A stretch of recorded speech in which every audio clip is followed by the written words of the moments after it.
Mermaids aren't something you would associate with Game of Thrones, but the lore has little bits of everything fantasy cooked into it. There's mention of this species in almost every single book, but mermaid isn't always the word used. Merlings are the name of the race, get it right. Female merlings are mermaids, males are mermen. If you're in a part of this world that has its shores near a sea, there's likely mention of merlings, but nothing concrete, just legends and rumors. This is a universe where half-human chimeras exist. Merlings aren't anything too crazy in the realm of possibility. They are no different in this story than what you'll find in other fantasy works. Creatures living in the sea with the face and upper body of a normal human, but the tail of a fish. This is George Martin's writing we're talking about, so as expected, there is a tragic twist even in this passing lore. No singing Little Mermaid here. Depending on where you are on the map, you may have to keep your eyes out on the waters in case of an attack from the sea. Some of the oldest Merling lore we have come from the Iron Islands and the Reach, both locations being on the western coast of Westeros. The Great King was the first king of the Iron Islands, and in the first book's appendix, he's mentioned to have married a mermaid so their children could breathe underwater as well as live on land.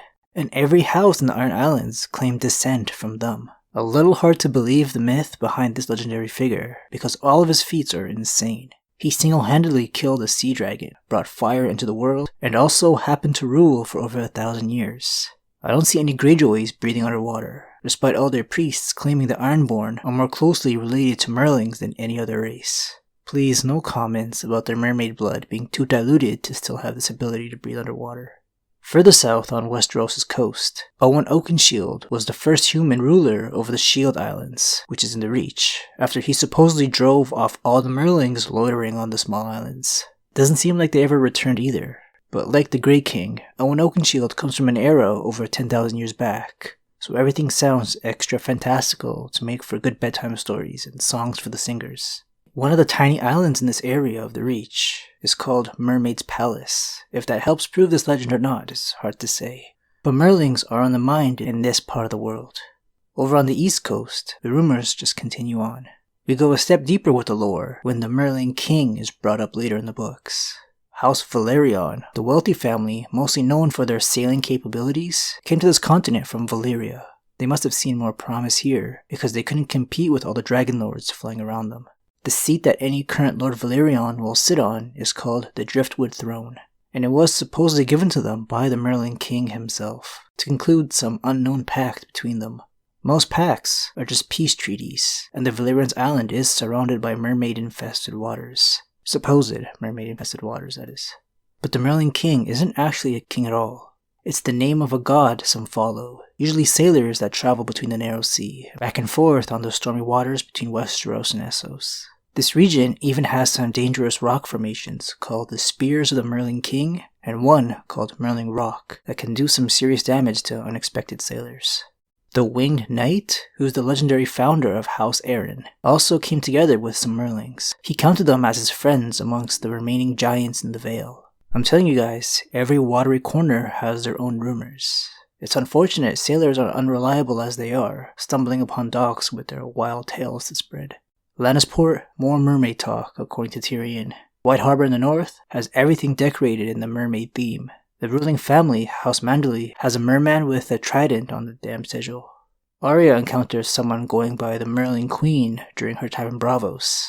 Braavos, like White Harbor, has its culture revolve around sea life, though this Merling Queen is far from a mermaid. Just a courtesan who gave herself a fancy title. She walks around with serving girls, calling them mermaids.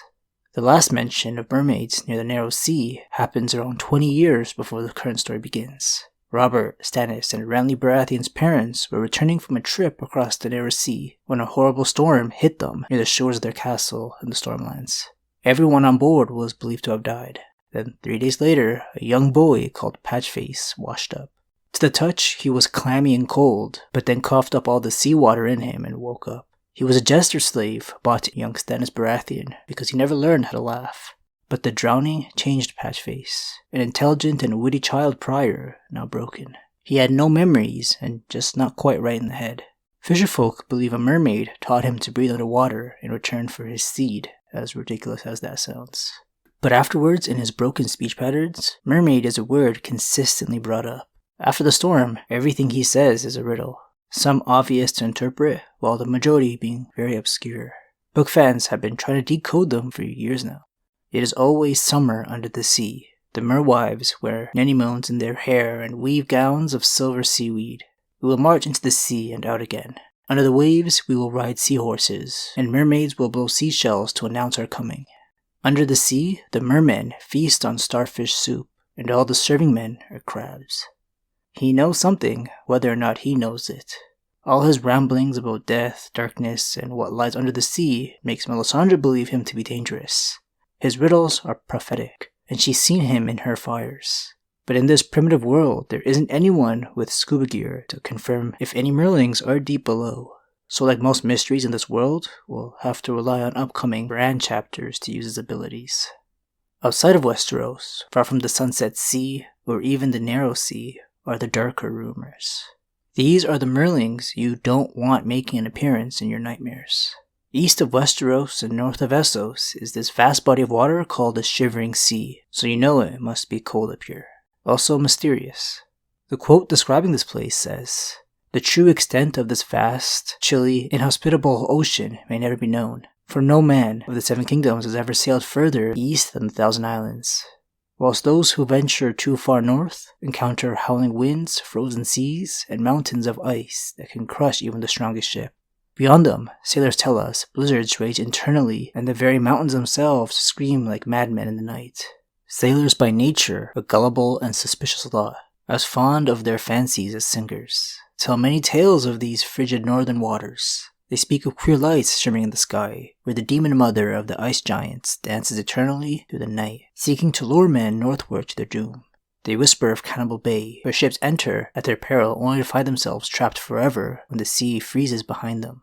They tell of pale blue mists that move across the waters, mists so cold that any ship they pass over is frozen instantly. Of drowned spirits who rise at night to drag the living down into the grey-green depths. Of mermaids, pale of flesh with black scaled tails, far more malign than their sisters of the south. You hear that? Evil mermaids lurk in the Shivering Sea, according to very unreliable sources.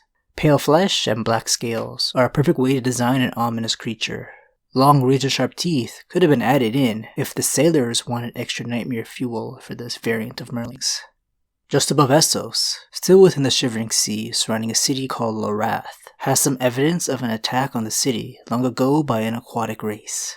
A maester in the story believes this is the origin to all merling talks. He refers to the race as the Deep Ones instead of the popular Merling.